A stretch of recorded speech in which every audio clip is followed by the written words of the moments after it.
¿Qué tal? ¿Cómo están ustedes? Les quiero hacer la siguiente pregunta y claramente es una pregunta retórica, pero seguro que les ha pasado a muchos que frente a un problema, agobiados por alguna situación muy compleja, han tomado alguna decisión que tal vez en el corto plazo resuelve ese problema, pero en el largo plazo termina siendo el problema aún más grande. Bueno, esto es lo que le pasa en este momento a los deudores Corfo.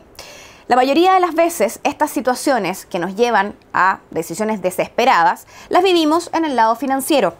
Así le ocurre habitualmente a la mayoría de la clase media. Son las personas denominadas como el jamón del sándwich, aquellas que no son lo suficientemente ricas como para poder resolver sus problemas con la holgura económica necesaria y tampoco son tan pobres como para recibir ayuda estatal.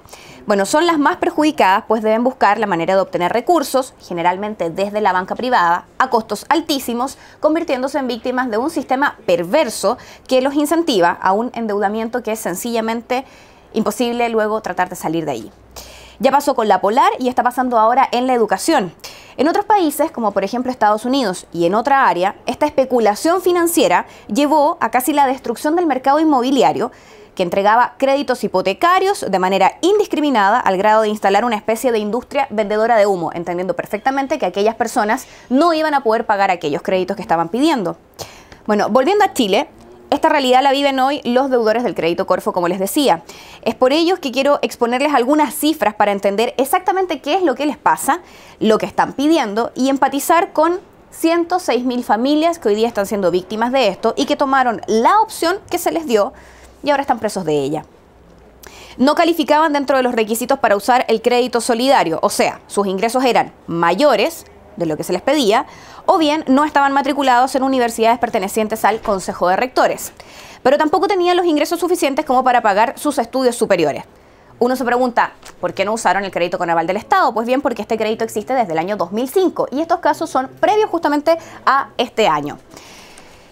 Entonces, ¿qué tenían que hacer? Sin poder usar el Fondo Solidario, sin poder usar el crédito con aval del Estado porque no existía, tomar créditos Corfo, créditos de consumo o bien el pago directo a las universidades, que en este caso no era una opción. Las características del crédito Corfo permitieron un negocio que resultó seguro para los bancos. El Estado, vía presupuesto de la Nación, otorga, a través de la Corporación de Fomento a la Producción, recursos para el financiamiento de la educación superior. Pero estos no pueden llegar directamente a los postulantes, en este caso los estudiantes, sino que tienen que ser enviados a través de algún intermediario, un banco o una entidad financiera. ¿Por qué resultó atractivo esto para justamente estas entidades financieras? Pues porque se les permitió recibir los recursos estatales y entregarlos a los estudiantes con un sobreprecio. O sea, recibo un dinero por el que me están pagando como banco el 3,5% de interés, yo le puedo agregar hasta el 5% de interés, entonces le entrego a los estudiantes un crédito que termina con un interés de más del 8%. En una comparación simple, si para estudiar medicina yo pedí 25 millones de pesos y lo hice en un sistema de crédito para pagar en 10 años, por ejemplo, a través del Fondo Solidario, llego a deber al final de estos 10 años 32 millones, habiendo pedido 25. A través del CAE llego a deber 40 millones, pero a través del crédito Corfo llego a deber 56. Si agregamos más años, por ejemplo, en vez de 10, estos 25 millones iniciales para el pago de la carrera de medicina los llevamos a 20 años, termino pagando cerca de 80 millones de pesos. Es sencillamente insostenible. Bueno, otro requisito era tener un aval que tuviera a su vez algunos bienes para responder a la deuda del estudiante, generalmente una figura que ocupaba el padre o algún tío, alguna persona de la familia. De este modo, las familias no solamente adquirían una deuda gigante, sino que además estaban arriesgando su patrimonio, que probablemente, como la mayoría de la clase media, es un patrimonio que había sido adquirido a través de también créditos hipotecarios con tasas altísimas de interés.